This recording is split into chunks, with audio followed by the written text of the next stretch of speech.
This video is for educational purpose. Everything you will listen in this video is taken from the internet or any article or any documentary which is available for public. Nothing in this video is intended to overview or interfere with any matters, judicial or otherwise. I truly believe that everyone is innocent until proven guilty by the highly honorable courts of India.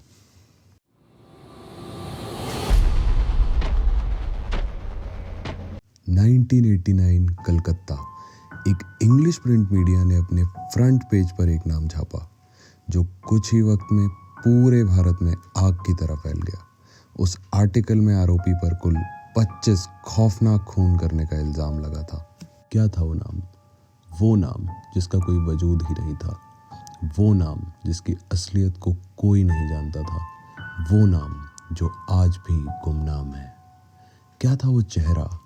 वो चेहरा जिसे आज तक किसी ने नहीं देखा, वो चेहरा जिसको शायद ही कभी कोई देखेगा, वो चेहरा जिसने 3 राज्यों की पुलिस को चकमा दे दिया था। क्या था वो क्राइम?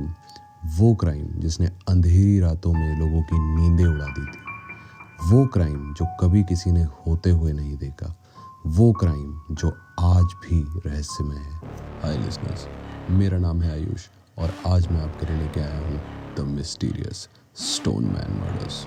कहानी शुरू करने से पहले मैं आप सबसे इस वीडियो को अंत तक देखने की रिक्वेस्ट करता हूँ क्योंकि इस वीडियो के एंड में एक थैंक्स गिविंग है। तो चलिए अभी के लिए कहानी को शुरू करते हैं। भारत में हर वर्ष 40,000 अज्ञात मृत शरीर पाए जाते हैं जिनकी कोई पहचान नहीं होती और ना ही कोई उनकी पहचान करने आता है। ऐसे मामलों में 72 घंटों यानी कि 3 दिन तक पुलिस इंतजार करती है और फिर उस मृत शरीर को क्रिमेट यानी कि जला देती है। ऐसा ही कुछ हुआ 1985 1985 मुंबई या उस समय का कहे जाने वाला बॉम्बे में। एक रात, एक आम रात को एक बेघर बेनाम व्यक्ति फुटपाथ पर सो रहा होता है, इस बात से अनजान कि इस रात की उसके लिए कोई सुबह नहीं है। तभी एक अनजान साया उसके ऊपर पड़ता है और वहीं उसके लिए सब खत्म हो जाता है। अगले दिन सुबह पुलिस को मुंबई के सियोन इलाके से एक लाश मिलती है जिसका सर बुरी तरीके से कुचला जा चुका है और लाश के पास पड़ा है एक खून से सना हुआ बड़ा काला पत्थर। पुलिस उस शख्स की जेबें टटोलती है पर कुछ नहीं मिलता। मेडिकल रिपोर्ट से पता चलता है कि मौत रात के 2 से 4 बजे के बीच हुई थी। फिर 3 दिन तक जब कोई रिश्तेदार या जानने वाला शिनाख्त करने नहीं आता तो पुलिस उस लाश को जला देती है। न कोई गवाह मिलता है और न कोई सबूत। पुलिस भी कार्रवाई बंद कर देती है बिना ये तक पता चले कि जिस इंसान की लाश मिली थी उसका आखिर नाम क्या था। कुछ दिन बाद ही उसी सियोन इलाके से एक और लाश मिलती है जहां फिर मृत के शरीर का शीश कुचला गया था और शरीर के करीब एक और भारी भरकम पत्थर पड़ा था। चौंकाने वाली बात ये थी कि पुलिस कोई लिंक नहीं जोड़ती और 3 दिन इंतजार करने के बाद इस लाश को भी जला देती है। फिर कुछ महीनों में पुलिस को मुंबई के किंग सर्कल इलाके से एक और लाश मिलती है जिसका सर भी सामान्य तरीके से कुचला गया था और ऐसे ही कुछ और समय में वहीं से 2 और लाशें मिलती हैं। अब पुलिस को कुल 5 लाशें मिल चुकी थी जिनको एक ही तरीके से मारा गया था और सभी लाशों के पास खून करने का औजार एक बड़ा पत्थर भी मिला था। सभी हत्या रात के वक्त हुई थी और 5 लाश सियोन या किंग सर्कल के क्षेत्रों से ही मिली थी। यहाँ तक कि 2 लाशें तो किंग सर्कल के सेम ही स्पॉट से मिली थी। इस सब के बाद भी पुलिस ने हर एक हत्या को नज़रअंदाज किया और ना ही सभी हत्याओं में कोई कड़ी जोड़ी और ना ही कोई इन्वेस्टिगेशन करी। शायद इसीलिए क्योंकि मरने वाले लोग या तो कचरा उठाने वाले थे या घरों और रेस्टोरेंट होटल्स में सफाई करने वाले थे जिनका नाम तक किसी को पता नहीं था और चेहरा खराब होने की वजह से पहचान करना भी बहुत मुश्किल हो गया था। खैर, कुछ ही दिन बाद पुलिस को उसी सियोन इलाके से एक 6ठी लाश मिलती है जिसका सर भी उसी तरीके से कुचला गया था। अब यहाँ से ये सीरियल किलिंग का मामला हवा पकड़ता है और पुलिस के कर्मचारी कड़ी से कड़ी जोड़ के समझ जाते हैं कि बम्बई की गलियों में हो ना हो कोई सीरियल किलर घूम रहा है जो रात के अंधेरे में गरीब बेघर लोगों की हत्या कर रहा है। जल्दी ही ये खबर मीडिया और अखबारों के माध्यम से पूरे बॉम्बे में फैल जाती है और लोगों में दिन ब दिन खौफ बढ़ता चला जाता है। यहाँ से पुलिस इन्वेस्टिगेशन ने भी जोर पकड़ लिया और आए दिन किसी भी संदिग्ध शख्स को पकड़ के पूछताछ करी गई। कई लोगों को तो मारा पीटा भी गया, पर इस सब के बाद भी पुलिस के हाथ कुछ नहीं लगा। न कोई सबूत मिला, न कोई सुराग, न किसी ने उसे आते हुए देखा, न जाते हुए, न किसी ने उसे मारते हुए देखा और न ही भागते हुए। इसी सब के बीच 3 और लाशें मिली, जिसकी खबर लोगों तक पहुंचते ही दहशत का माहौल बन गया। पूरे बम्बई में खौफ इतना बढ़ गया था कि लोगों ने रातों में घर से बाहर निकलना भी छोड़ दिया। पर सबसे दुख की बात तो ये थी कि कत्ल होने वाले लोग तो बेघर थे। उनके पास ना जाने के लिए कोई घर था और ना ही सोने के लिए कोई बिस्तर। फुटपाथ पर सोने वाले लोग, जिनके दिन वैसे ही संघर्ष और रात की रोटी जोड़ने में निकल जाते थे, अब उन लोगों की रातों की नींदें भी उड़ गई। पुलिस ने अब अपनी पेट्रोलिंग भी बढ़ा दी, पर फिर भी पुलिस के हाथ बस नाकामयाबी ही लगी। फिर अचानक कुछ समय बाद पुलिस के पास एक कॉल आती है, सियोन इलाके के पास ही एक हॉस्पिटल से। एक व्यक्ति जिस पर अटैक होता है, पर वो अपनी जान बचा के वहाँ से बच निकलता है। अभी तक इन्वेस्टिगेशन में पुलिस के हाथ सबसे पहला सुराग लगा था, और वो भी एक आई विटनेस, एक जिंदा विक्टिम। दरअसल एक वेटर उस रात अपना काम खत्म करके फुटपाथ के किनारे सोने जाता है। रात के करीब 4:30 बजे उसकी नींद अचानक टूट जाती है, या यूं कहें कि भगवान उसे एक दूसरी जिंदगी दे देता है। आंखें खुलते ही वो अपने सामने एक अनजान व्यक्ति को हाथ में पत्थर लिए देखता है और किसी तरह खुद को बचा लेता है। उसके पैर में हल्की सी चोट आती है। पुलिस अस्पताल पहुंच के वेटर का बयान लेने आती है, पर पुलिस की वो उम्मीद की किरण भी टूट जाती है। दरअसल जिस जगह वेटर सो रहा होता है, वहाँ काला घना अंधेरा होता है, जिसकी वजह से वो खूनी का चेहरा नहीं देख पाता और इन्वेस्टिगेशन फिर से वहीं आ जाती है जहाँ से शुरू हुई थी। खैर, अब इन सब चीज़ों से पुलिस को 5 निष्कर्ष मिलते हैं। पहला, कि हत्यारा उन्हीं लोगों को अपना शिकार बनाता है जो रात को अकेले फुटपाथ पर सोते हैं। दूसरा, कि कत्ल का समय रात के 2 बजे से लेकर 5 बजे होता है, यानी कि काली घनी रात। तीसरा, हत्यारा हमेशा उन्हीं इलाकों में हत्या करने जाता है जहां घना अंधेरा होता है। चौथा, कि हत्यारा लंबा और हट्टा गट्टा इंसान है, क्योंकि जिस पत्थर से हत्या करी जाती है वो अमूमन 65 पाउंड यानी कि 30 किलो या उससे ज़्यादा का होता है, जो उठाकर किसी के सर पर मारना किसी कमज़ोर या वृद्ध व्यक्ति के बस का काम नहीं है। पांचवा, कि खूनी बहुत शातिर है, जो इतने कत्ल करने के बाद भी कोई सुराग, सबूत या गवाह नहीं छोड़ता जिससे कभी उस तक पहुंचा जा सके। खैर, पुलिस इन्वेस्टिगेशन चलती रहती है और साथ ही खून का सिलसिला और लोगों के मन में डर भी बढ़ता चला जाता है। 1985 से लेकर 1988 नवंबर महीने के बीच 12 लोगों की हत्या की एफआईआर दर्ज हुई, जिनमें कई लोग ऐसे थे जिनकी पहचान तक नहीं हुई थी। पर मौत का आंकड़ा बस 12 नहीं, बल्कि कई आर्टिकल्स और मीडिया में 26 बताया गया और ये कहा गया कि कई लाशों की एफआईआर तक दर्ज नहीं करी गई, ताकि लोगों के बीच आतंक और न बढ़े। फिर अकस्मात 1988 के आखिरी महीने से ये खून का सिलसिला बंद हो गया। जहां हर 2 महीने में एक लाश मिल जाया करती थी, वहां 6-7 महीने तक कोई भी लाश नहीं मिली। पुलिस और लोगों ने चैन की सांस ली और 2 थ्योरीज सामने आई। पहली, कि शायद खूनी को अपनी गलती का एहसास हो गया है और इसीलिए उसने अब ये खून का सिलसिला बंद कर दिया है। दूसरा, कि शायद खूनी पुलिस की कड़ी चौकसी से डर के भाग गया है और अब वापस नहीं आएगा। खैर, असलियत तो किसी को नहीं पता और ना ही कभी कोई जानना चाहता था, क्योंकि हत्याएं बंद हो गई थी और गरीब लोग अब चैन से सो सकते थे।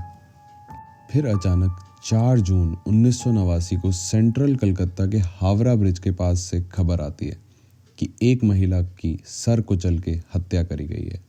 दरअसल वो महिला हावड़ा ब्रिज के किनारे सस्ती मदिरा बेचती थी और वहीं हावड़ा ब्रिज के पास के फुटपाथ पर कई गरीब भिखारी और जिनका कोई ठिकाना नहीं था वो लोग सोते थे, जहां वो महिला भी सोया करती थी।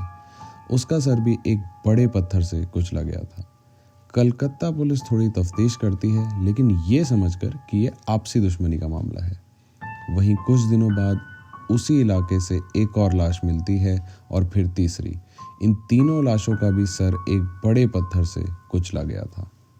अब यहाँ से कलकत्ता पुलिस कत्ल के मोडस ऑपरेंडी यानी कि हत्या करने के तरीके के तार मुंबई से जोड़ लेती है। क्योंकि बम्बई में हुई हत्याएं पूरे देश में फैल गई थी, इसीलिए कलकत्ता पुलिस भी अब चौकन्नी हो जाती है और अपनी तफ्तीश पूरे जोरों शोरों से शुरू कर देती है। दूसरी तरफ एक के बाद एक खून होते रहते हैं और मौत का आंकड़ा 8 सितंबर 1989 आते आते 7 तक पहुंच जाता है। कलकत्ता में 7वां शिकार एक 35 साल का भिखारी होता है, जिसकी मौत ओल्ड कोर्ट हाउस स्ट्रीट में होती है, जो कि पुलिस हेडक्वार्टर से सिर्फ एक ही ब्लॉक दूर था। ये खबर आग की तरह मीडिया से निकलते हुए लोगों तक पहुंच जाती है, जिसके बाद लोगों के बीच पुलिस को लेकर आक्रोश का माहौल बन जाता है और अब इस हत्यारे को एक नाम भी मिल जाता है। जैसे कि मैंने आपको कहानी के शुरू में कहा था, एक इंग्लिश प्रिंट मीडिया अपने फ्रंट पेज पर एक नाम छाप देता है, जिसे पूरे देश में इस खूनी को एक नाम मिल जाता है, जो था स्टोनमैन। अब इसके बाद कलकत्ता की आज तक की हिस्ट्री का सबसे बड़ा सर्च ऑपरेशन शुरू होता है स्टोनमैन को पकड़ने के लिए।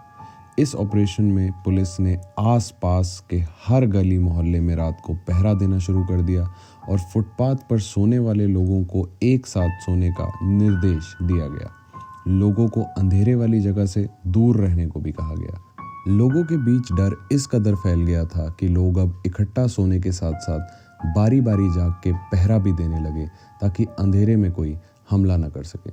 खैर, पुलिस ने अपनी तफ्तीश में कई लोगों को शक के बिना पर गिरफ्तार किया और कई दिन तक रिमांड में रखकर पूछताछ भी करी। पुलिस पर आम जनता, मीडिया, पार्लियामेंट सभी ने केस सॉल्व करने को लेके इतना प्रेशर बना दिया था कि पुलिस ने संदिग्ध लोगों को उठा के मारा पीटा और सख्ती से बात निकलवाने की कोशिश भी करी। इसी सब के बीच पुलिस उसी इलाके के पास से एक आदमी को उठाती है, क्योंकि जहां वो सोता था उसके पास एक बड़ा पत्थर मिलता है और वो इंसान अपना नाम मोहम्मद अकरम बताता है और कहता है कि उस पर भी रात को हमला हुआ था और शायद ये पत्थर खूनी का ही होगा, और वो अपने कान के पास एक चोट का निशान भी दिखाता है, जो बाद में मेडिकल रिपोर्ट में एक चूहे के काटने का निशान निकलता है। यहाँ कलकत्ता के chief of detective Prasun Mukherjee का शक अकरम पे गहरा हो जाता है, पर वो अकेले ही थे जो अकरम पर शक कर रहे थे।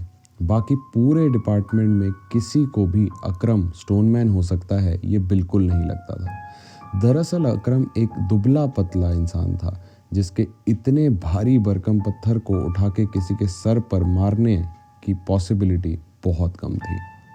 यहाँ से एक नई लड़ाई शुरू होती है कलकत्ता पुलिस के ही 2 डिपार्टमेंट्स के बीच। इस केस को सॉल्व करने के लिए एक chief of detectives Prasun Mukherjee और दूसरी तरफ deputy commissioner Singh. Deputy commissioner Singh का ये मानना था कि अकरम स्टोनमैन नहीं था। उनका ये पॉइंट ऑफ व्यू था कि स्टोनमैन एक साइकोटिक पर बहुत ही शातिर खूनी है और वो ये सब बहुत गहरी नफरत की वजह से कर रहा है। वहीं प्रसून मुखर्जी का ये मानना था कि खूनी किन्हीं धार्मिक कारणों से ये सारे खून कर रहा था, जैसे तांत्रिक शक्ति के लिए बलि चढ़ाते हैं। खैर, अंत में सिंह को इस केस से हटा दिया जाता है और प्रसून मुखर्जी को इस केस की पूरी जिम्मेदारी दी जाती है। इसी बीच ह्यूमन राइट एक्टिविस्ट भी सामने आ जाते हैं, क्योंकि अकरम की तरह ही कई मासूम लोगों को हिरासत में लेके मारा पीटा गया था और शायद आरोप कबूल करने के लिए मजबूर भी किया गया, जिसको लेके मीडिया और लोगों के मन में पुलिस को लेके गुस्सा भर गया था। इन्हीं बातों को डिफेंड करते हुए प्रसून मुखर्जी ने एक इंटरव्यू में कहा कि पुलिस अपनी पूरी कोशिश कर रही है कातिल को पकड़ने के लिए, और ये कलकत्ता पुलिस के लिए once in a lifetime case है और पूरे भारत के लिए भी। पर हमें पूरा विश्वास है कि हम स्टोनमैन को ज़रूर पकड़ लेंगे। खैर, इस सब के बीच मेडिकल और साइकोलॉजिकल टीम्स बनाई जाती हैं जो 3 थ्योरीज सामने रखती हैं।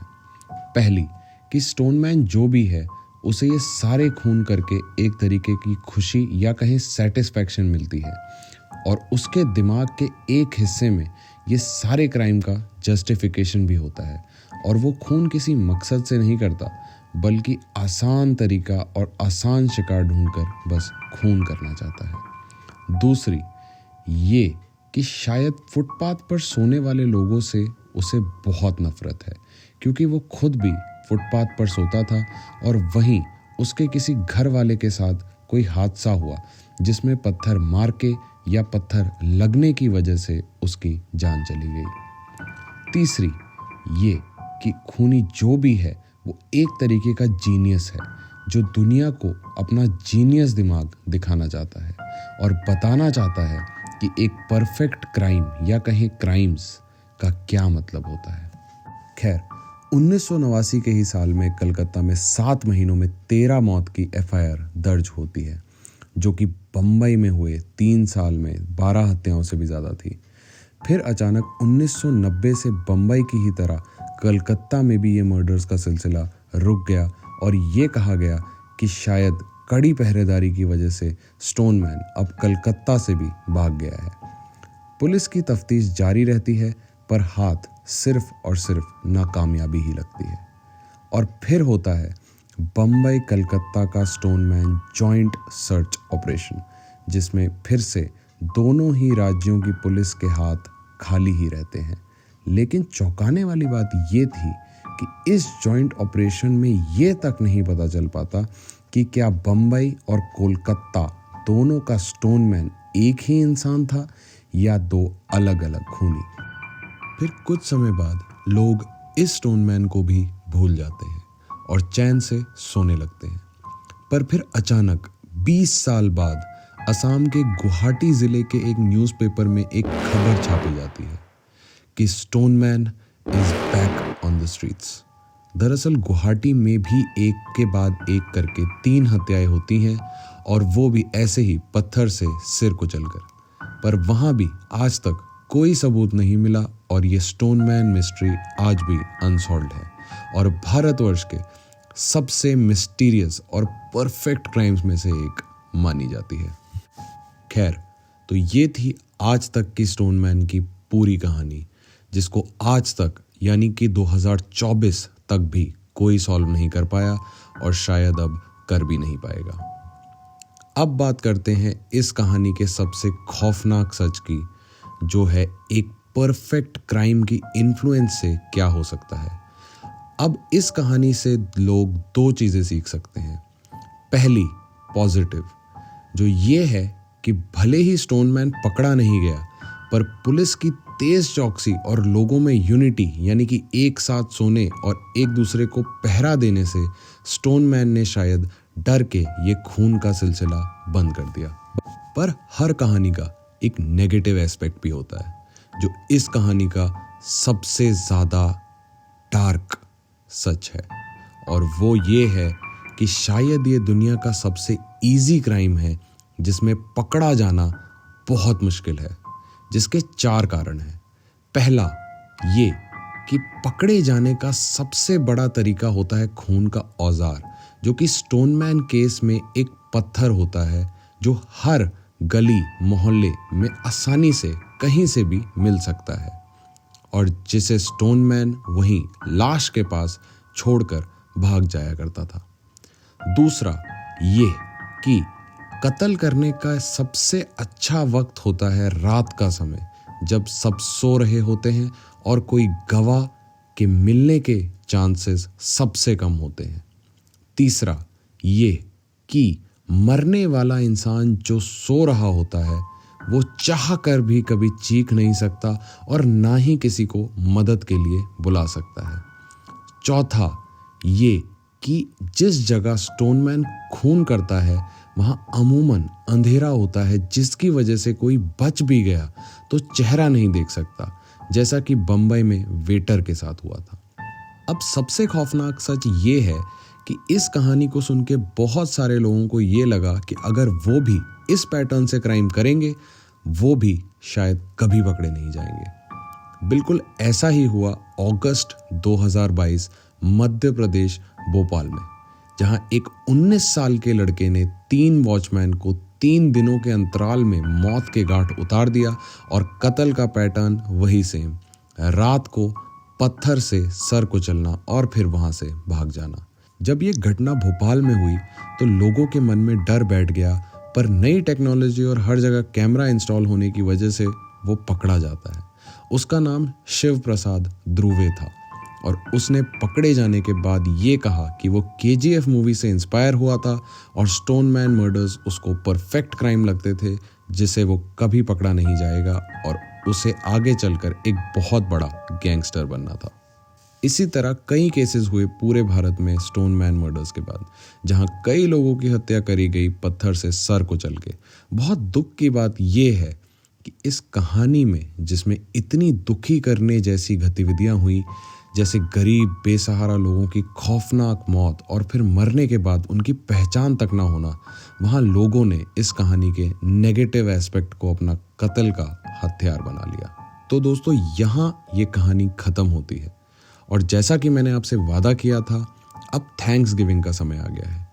तो अब तक हमने जो भी बात करी है वो सब बुराई के बारे में थी और अब अंत तो कुछ अच्छाई से ही करना चाहिए।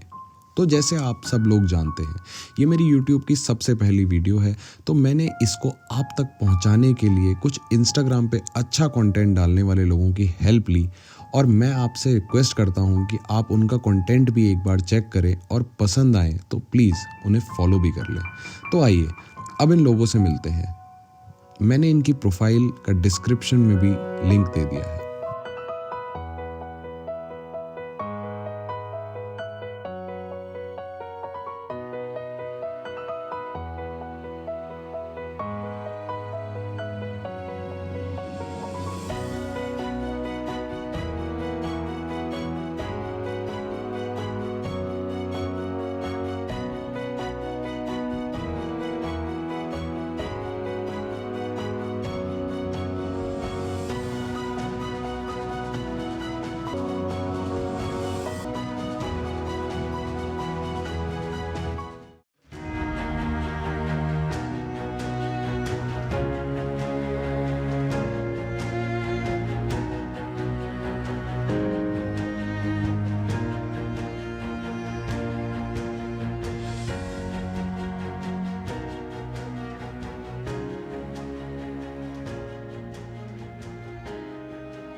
Who is calling me right now? Yeah, you know it. Please like, share, and subscribe, and press the bell icon for recent updates. 'Cause next in line, horror incoming.